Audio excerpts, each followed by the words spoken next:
Assalamualaikum warahmatullahi wabarakatuh. Sahabat wisata religi, kali ini kita akan membahas tentang Karomah Sunan Gunung Jati. Semoga bermanfaat. Kisah Sunan Gunung Jati membangkitkan mayat dikisahkan dalam beberapa naskah Cirebon. Peristiwa itu terjadi ketika Sunan Gunung Jati bertemu dengan Kiku Sangkanurip.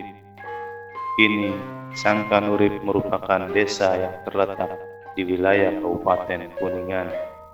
Oleh karena itu, dapatlah dipahami bahwa desa ini terbilang tua, mengingat eksistensinya telah lama tercatat dalam beberapa naskah Kesultanan Cirebon.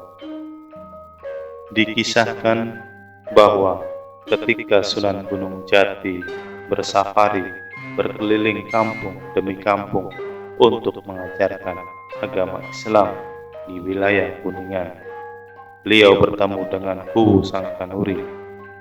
Kiku Sangkanurip dikisahkan sebagai seorang kuwu yang berprofesi sebagai penyadap tuak. Kuwu ini digambarkan sebagai orang yang begitu berambisi pada pekerjaannya. Pada suatu hari ketika perjalanan Sunan Gunung Jati sampai di desa Sangkanurip, beliau melihat Ki Kuwu menyadap tuak secara berlebihan, sebab meskipun tempat yang dibawa untuk menampung tuak sudah penuh, ia terus-menerus mengisinya.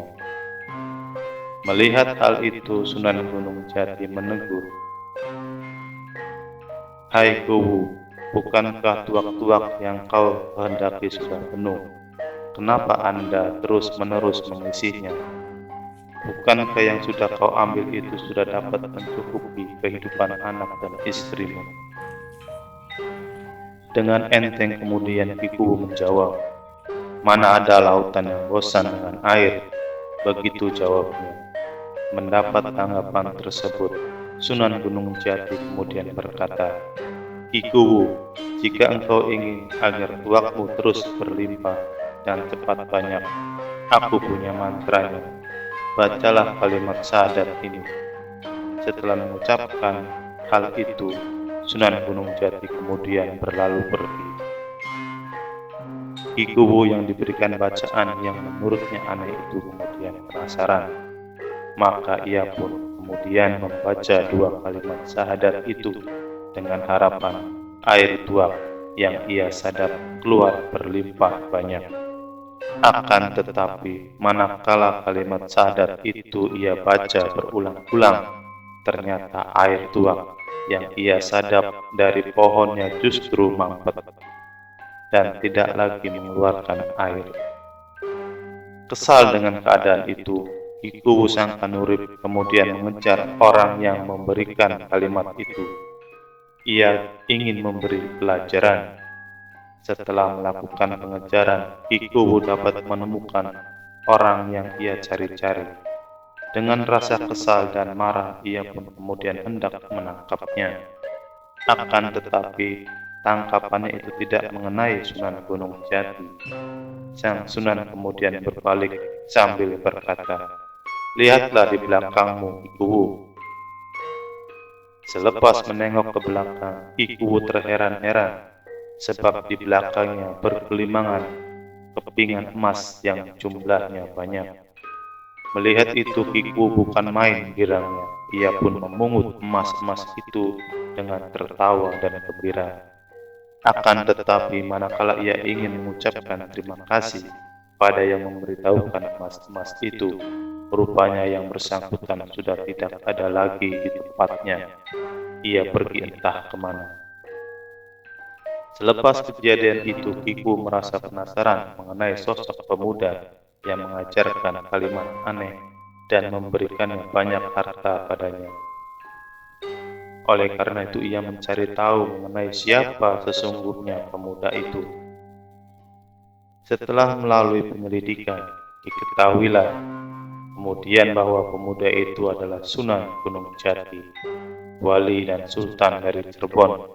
yang namanya begitu masyhur di tanah Pasundan, mendapatkan fakta mengenai itu, dalam hati Ki Kuwu bersumpah akan mengabdi kepada Sunan Gunung Jati dan akan mengikutinya bila mana Sunan Gunung Jati berkunjung kembali ke desanya.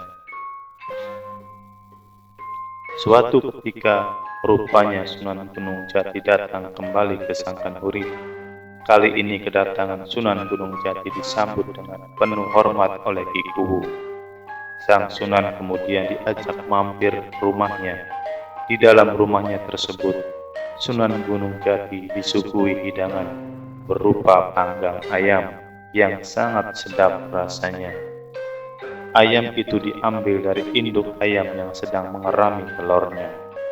Ketika Sunan Gunung Jati bertanya kepada Ki Kuwu, kenapa ayam yang ia makan begitu sedap rasanya?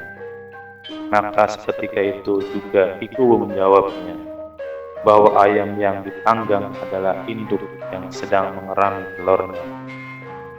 Mendapatkan jawaban semacam itu, Sunan Gunung Jati kemudian menasihati Ki Kuwu.